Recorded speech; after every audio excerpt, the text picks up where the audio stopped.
going on, guys, and welcome back to another Pokemon Ultra Sun and Moon Wi-Fi battle. Today I have an underused match, mostly because I really felt like bringing back the old cursed Snorlax. Dude hasn't gotten used in a while, so I figured let's see if this guy still works. But yeah, so this is against Blue, and he's got himself a pretty solid team over there. I noticed Mega Camerupt, along with the Conkeldurr I'm afraid of. Then he's got the Salamence. Overall, Whimsicott can be annoying, but yeah, so this team that I'm using is a pretty fun one. I did want to bring back Mega Sceptile. I also have a Gliscor, but it's not going to be Toxic Stall as usual. I haven't actually used a Gliscor in like over a year, so I tossed that dude on the team just to see if I can get the Swords Dance set to work. So let's go ahead and get right into it here.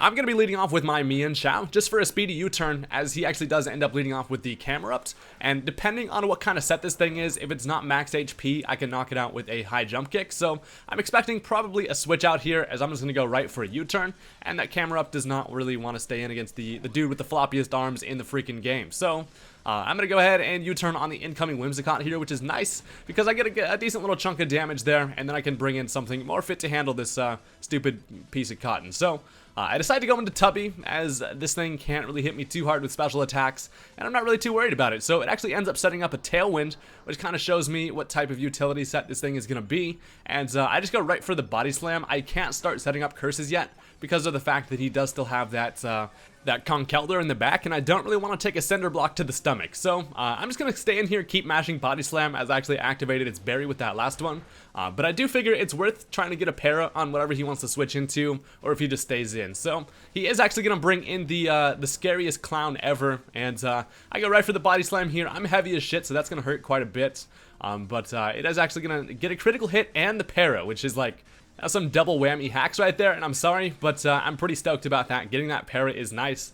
This thing potentially does have Guts or whatever, so it is going to give it a boost if it has Mach Punch. So I do want to get out of here. I'm just going to switch right into Taco Bell. That's mostly because I realize this thing isn't all that useful against his team. It's a special defense wall, and I kind of just want to come in here to get up my Stealth Rock, which is going to be nice for later. But it does break through the para there, gets a Drain Punch off, and that's going to do well over half, which is quite a bit, as this allows me to throw up my Stealth Rock, and I don't really have a whole lot to switch into this thing, which is kind of why I ended up going into the Bell in the first place. I figure once this thing dies, I'll be able to get a revenge switch and then be able to take care of it, but the Tailwind is going to peter out there, not really too big of a deal. I go for the Psywave just to get a little bit of damage before I go down. I knock it down to about half, but he is going to break through, and the Drain Punch is going to knock me out. So that isn't too big of a deal since this thing's paralyzed. Like I said, it's not too bad, and I do have some stuff to take care of it. So now that I have a free switch, I decided to bring in my buff-ass Zubat. Boy's been hitting the gym, and I'm going to go ahead and just activate that Ground DMZ.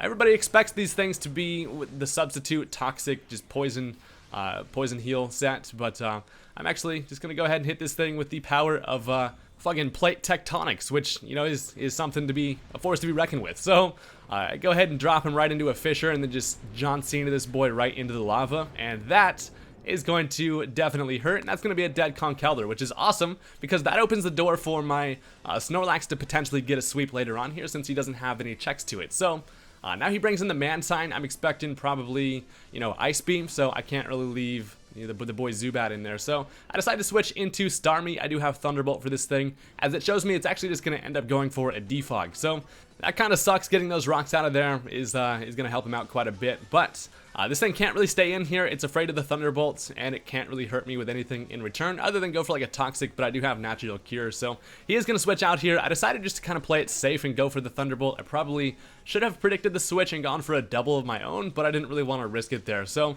I go for the Thunderbolt as the Whimsicott comes in, and it's obviously going to take that nicely, but I do end up getting the para again, which is like, what the hell, man? I never end up getting paras at all, and I've gotten 2 this game, so I do feel bad about that, but I guess it's, kind of the game we play. So I'm just going to go ahead and switch right back into Snorlax here, as I know this thing cannot do a damn thing to me.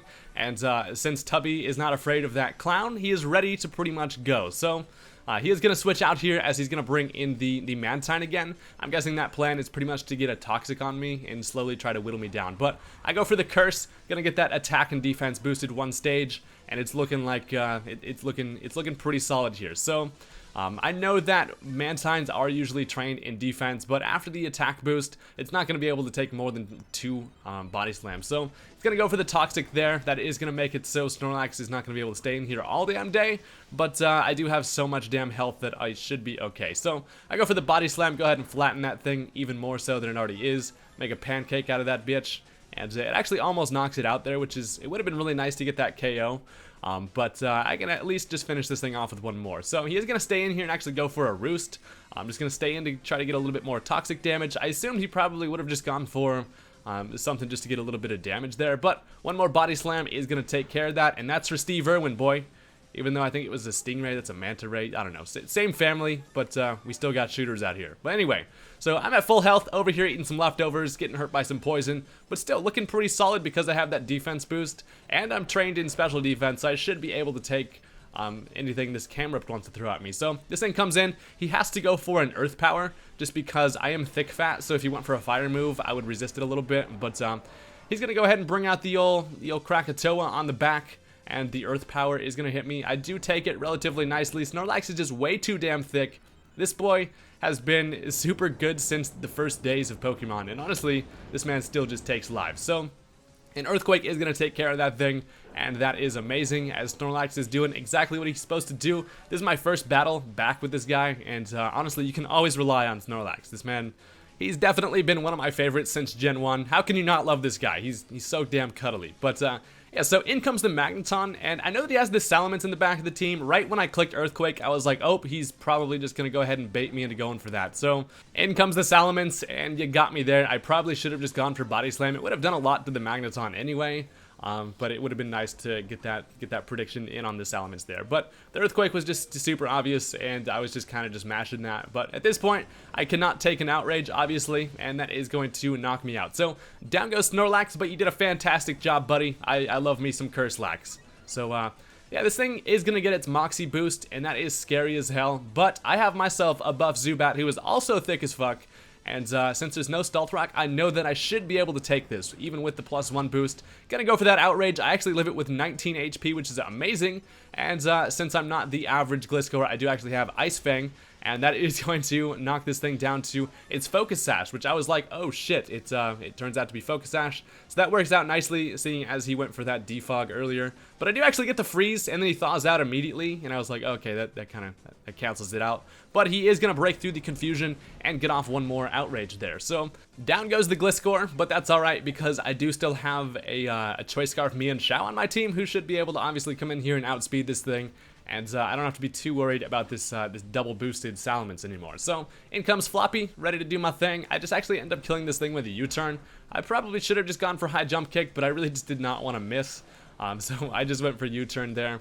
And yeah, so his last two Pokemon are going to be the Whimsicott and the Magneton. So I'm just going to switch into Sceptile here. I know that he's probably going to end up going into that Whimsicott as he does. And since this thing is below half health, I know that after I Mega Evolve, I should be able to take it out with a Leaf Storm. Unless this thing's some type of weird special defensive Whimsicott that I don't see a lot. So I bring out the old Christmas tree in the middle of summer because hell yeah, and I'm gonna go ahead and launch my tail at this thing's face, and that is going to knock it out. I believe I had just enough damage. I think it does about 50%. So that's awesome. I do get that special attack drop, so I am gonna need to switch out here, but his last Pokemon is gonna be this Magneton. So I'm expecting this thing to probably be either Choice Specs or Eviolite, depending. Looking at his team comp, it's probably going to be Specs, but I'm going to switch right into Starmie. This was mostly just to come in and die. I knew that also he couldn't go for the Thunderbolt there because of the Lightning Rod with the Sceptile. So he goes ahead and clicks Flash Cannon there, and it is going to do a decent chunk of damage, but this thing does actually end up being Choice Spec, so he locks himself into Flash Cannon there. It was really nice having Mega Sceptile, meaning that he couldn't really lock himself into the Thunderbolt, which is cool. So now he can just fire off some Scalds here. It does actually enough to be a 2-hit KO, and even after that special defense drop, Starmie is going to be able to take one more of those. So it's going to leave me at about 20 HP, something like that. I leave it with 21, and one more Scald is going to knock out the Magneton. So that is going to be the end of the match there.